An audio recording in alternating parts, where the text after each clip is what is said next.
En ce début de printemps, sous nos latitudes, on a la possibilité d'observer un immense amas de galaxies qui se lève à l'est en début de soirée et qui va traverser le ciel et être observable pratiquement toute la nuit.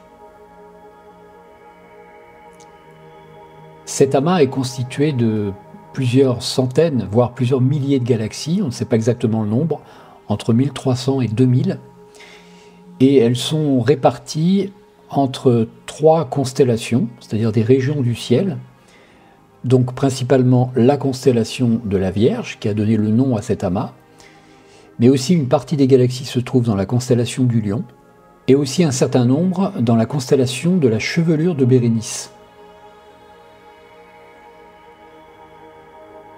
Alors évidemment, ces galaxies sont absolument invisibles à l'œil nu, mais avec un petit télescope, on peut commencer à en apercevoir quelques-unes, et avec un télescope un peu plus puissant, la photographie va nous permettre d'en révéler un certain nombre non négligeable.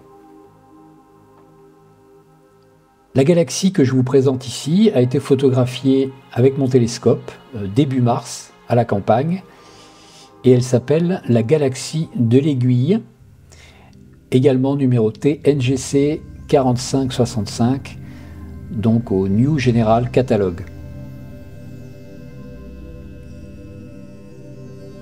C'est une galaxie vue par la tranche qui lui donne son aspect très fin, d'où son nom, galaxie de l'Aiguille.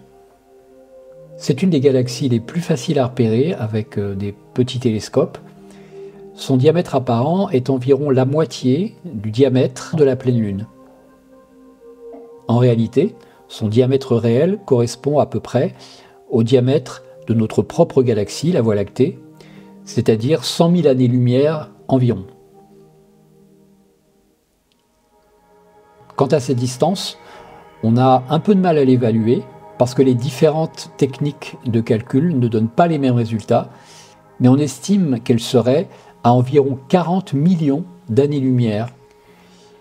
Ici, donc sur ma photo, on voit la galaxie par la tranche et on voit également qu'elle est entourée de poussière, de gaz sombre qui crée cette rainure noire sur la tranche du disque.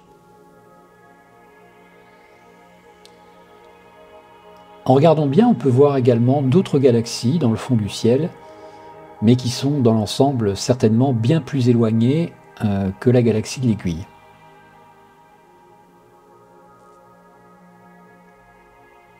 Tous les détails techniques de cette photo sont dans la description de la vidéo. Et en attendant un ciel meilleur, je vous dis à bientôt, les gens dans la Lune.